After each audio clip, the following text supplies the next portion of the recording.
निस्वार्थ प्रेम की परीक्षा। कैलाश पर्वत की बर्फीली चोटियों पर भगवान शिव और माता पार्वती शांति से बैठे थे। चारों ओर शांति थी, लेकिन माता पार्वती के मन में दुनिया को लेकर एक प्रश्न था। वे नीचे धरती की ओर देख रहे थे, जहां जीवन अपनी गति से चल रहा था। पार्वती जी ने शिवजी से पूछा, हे स्वामी, क्या आज के युग में भी मनुष्यों के भीतर दया और त्याग बचा है? क्या वे अब भी निस्वार्थ भाव से एक दूसरे की मदद करते हैं? शिवजी ने मुस्कुराते हुए पार्वती जी की ओर देखा। उन्होंने कहा, देवी, संसार में बुराई तो है, लेकिन अच्छाई कभी पूरी तरह समाप्त नहीं होती। चलिए, आज हम खुद चलकर देखते हैं कि मनुष्य का हृदय कैसा है। उन्होंने तय किया कि वे सीधे अपने दिव्य रूप में नहीं, बल्कि साधारण मनुष्यों के भेष में धरती पर जाएंगे, ताकि कोई उन्हें पहचान न सके। पलक झपकते ही शिवजी ने एक वृद्ध व्यक्ति का रूप ले लिया और उनका नाम शंकर रखा। माता पार्वती ने एक वृद्ध महिला का रूप धारण किया और अपना नाम गौरी रखा। उनके वस्त्र पुराने और फटे हुए थे और उनके हाथों में लकड़ी की लाठियां थीं। वे एक धूल भरी सड़क पर चलने लगे, जो एक समृद्ध गांव की ओर जाती थी। वे दोनों गांव के मुख्य बाजार में पहुंचे। वहां बहुत चहल पहल थी। दुकानदार चिल्ला रहे थे और लोग खरीदारी में व्यस्त थे। शंकर और गौरी बहुत थके हुए लग रहे थे। वे बाजार के बीचों बीच से गुजरे, लेकिन किसी ने भी उन दो बूढ़े यात्रियों की ओर ध्यान नहीं दिया। हर कोई अपनी ही दुनिया में मग्न था। चलते चलते उन्हें प्यास लगी। वे एक बड़ी दुकान के पास रुके, जहां वृत्तांत नाम का एक धनी व्यापारी बैठा था।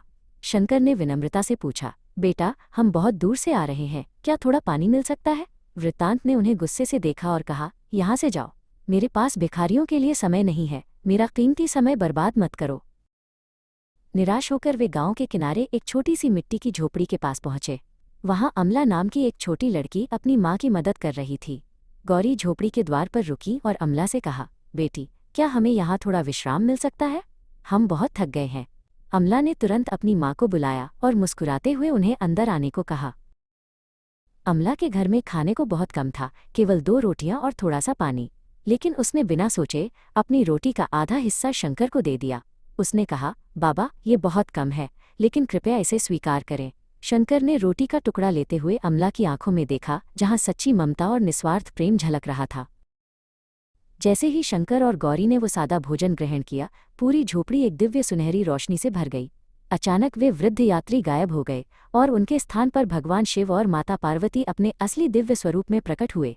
अमला और उसकी माँ यह देखकर दंग रह गई और तुरंत उनके चरणों में झुक गईं। भगवान शिव ने अमला के सिर पर हाथ रखते हुए कहा, पुत्री, तुम्हारी दयालुता ने हमें प्रसन्न कर दिया है। जहाँ बड़े बड़े धनवानों के पास देने के लिए कुछ नहीं था, वहाँ तुमने अपना सब कुछ हमें दे दिया। उन्होंने अमला को आशीर्वाद दिया कि उसके घर में कभी अन्न और धन की कमी नहीं होगी और उसका हृदय हमेशा ऐसे ही पवित्र रहेगा। माता पार्वती ने अमला को एक चमकता हुआ कमल का फूल दिया और कहा, ये तुम्हारी अच्छाई का प्रतीक है। फिर शिव और पार्वती धीरे धीरे हवा में विलीन हो गए और वापस कैलाश लौट आए। पार्वती जी को उनके प्रश्न का उत्तर मिल गया था। दुनिया में अच्छाई अब भी जीवित है, बस उसे देखने के लिए एक निस्वार्थ हृदय की आवश्यकता है।